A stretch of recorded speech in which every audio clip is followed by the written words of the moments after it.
Hello Gears and Gaming fans, KDB from Gears Intel here, and this is a special occasion because this is my first video review for the new YouTube channel. For those that don't know, Gears Intel is branching beyond the fan Twitter account that we have. We've launched the YouTube channel, we've also launched a new podcast. Episode 1 is out now, so you can go and watch that or listen to that. I've recruited a couple of Gears Intel team members. And yeah, we're going to just be bringing you loads of Gears of War fan content, covering the games, covering the books, covering graphic novels, character stuff, going into the lore, multiplayer. Yeah, just everything Gears of War and Gears of War adjacent. So we'll have some other kind of related stuff sprinkled in there as well, around gaming and movies and things like that. Thank you to everybody that's supported the launch of the podcast and been supportive of the YouTube channel launch. It's been really awesome to have the Gears community sort of come together and express their enjoyment of what we've been doing and their excitement. We're excited as well. So one of the first things I'm bringing to the channel is this video you're watching today, which is a spoiler-free book review. It's going to be for Ascendance, which I think is the 6th book in the franchise. On the podcast in future, something we're going to do is we're going to cover all the books in great detail, and the panel members are going to do that with me. But this is just my kind of a summary of my thoughts of the book, and as I said, it's going to be spoiler-free, so you can access some of the books on Audible now. Ascendance is one of them. So yeah, if you were looking to dive in, or you hadn't read this one yet, maybe this review is something that could kind of give you some insight into whether it's worth your time. So as I mentioned, this is going to be a spoiler-free review of Gears of War Ascendance. You might be wondering why I'm starting with this interquel book and not Aspho Fields, which is the first one. Well, there's no deeper reason other than it was one of the books that I hadn't read yet, and despite owning a physical copy of it, I just decided to listen to the audiobook version as part of my Audible subscription, as it was included in their Plus library. Published by Titan Books and released on July the 30th, 2019, Ascendance is the 6th Gears of War novel and is the official prelude story of the events leading up to the mainline game Gears 5, which came out a couple of months later. The book was written by Jason M. Howell, a New York Times bestselling science fiction writer. It was the first of 2 Gears universe books written by Howell, who has also written a book for the Mass Effect franchise, along with a range of original stories. A little context before I get into my thoughts. Ascendance takes place immediately following the events at the end of Gears of War 4. Now, even though this review is free of book spoilers, I do need to give a quick spoiler warning for the events of Gears of War 4. I'll be touching on those events now, so if you don't want to be spoiled, jump ahead about 40 seconds. After finding her mother Reyna Diaz trapped in the Swarm Hive network, Kate Diaz is forced with the unfortunate scenario of ending her mother's life, as there is no way to free her from the network. Kate removes an amulet from Reyna's body, which bears the symbol of the Locust Queen Mira. This implies that Reyna was the daughter of Mira, and thus Kate is the granddaughter of the former queen of the Locust Horde. Plot twist. So after that bombshell, the book opens as Reyna has her body sealed in a tomb by Kate, and proceeds to tell the story about what happens when she and her squad make their way back to New Ephyra to warn the COG about the impending attacks from the new Locust, aka the Swarm.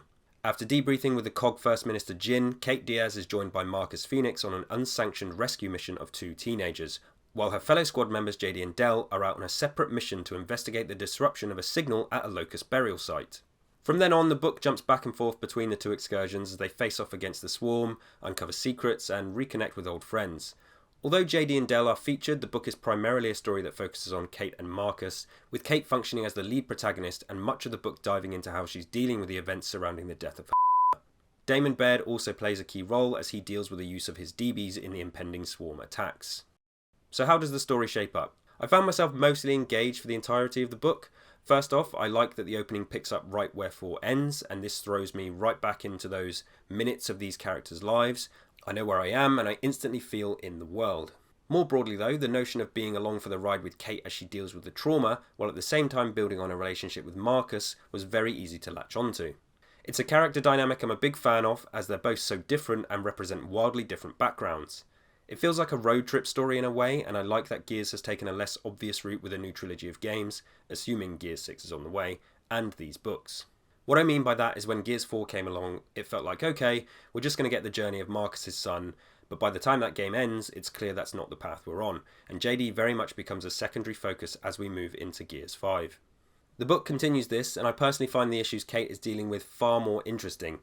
JD has a pretty cushy life, and although his mother died while he was young, he was born into a wealthy family and probably had an easier ride than most. Kate, on the other hand, comes from a more struggling and gritty background as a stranded, and her father was detached from the cog by the time he died, so getting that contrasted with Marcus's straight-up soldier stoicness is something that I think slots nicely together here in the book. Kate is experiencing her biggest test of character yet, so to have somebody like Marcus by her side will be valuable to her. He's not going to hold her hand though, and instead allows her to stand on her own 2 feet, and at times even relies on her. But if you want somebody backing you up, Marcus Phoenix is a pretty safe choice. I won't get deep into the key events of the book or the book's ending, because I encourage you to experience it for yourselves. Does the book do much for deep lore? Not really. Like I say, it feels almost like a road trip story and a way to put Kate's character under the microscope with a big focus on her development and the questions around her commitment. Outside of this, we also see how the news of the swarm is hitting the coalition of ordered governments. It has plenty of action set pieces, which I think across the board it nails, and it always feels like Gears of War action. There's some absolutely standout sequences with pouncers, scions, and Kate facing off with a speaker, and in particular a hilarious moment with some tripwires. I thought the stuff with JD and Del dragged at times, but it does offer some interesting moments to how Del sees JD and how the shadow of his father looms. Characterization is fairly good. Baird, Marcus, Kate and Del are all standout. Sam is in the book, but honestly it didn't feel as true to the Sam of the games. Lacking sass, and I'm not sure she made any real quips of note that you'd expect from Sam. The book also features a lot of First Minister Jin.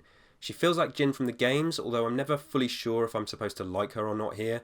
Some of the scenes did drag, but I do understand her inclusion in the story and it made sense. As for the swarm, the author does exceptionally well to describe the swarm and make them feel threatening, and I'd go as far as saying at times it makes them sound more terrifying than their game depictions. This is obviously a different format to the game, so our characters aren't taking hit after hit, and when there's danger you do feel it. If you play the game, you can take a few quills and walk it off, but here in the books, it really makes it feel like if those quills hit you, you're done for. Blood gets drawn from our characters, and although as the reader you know Kate doesn't die, given this is a prequel, the book does well to drive home that these swarm monsters are dangerous and very capable of killing you quickly.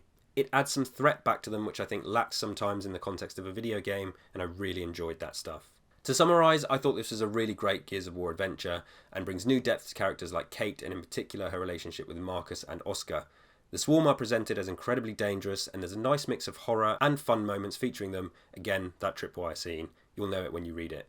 For me, in other places, some scenes and characters do overstay their welcome.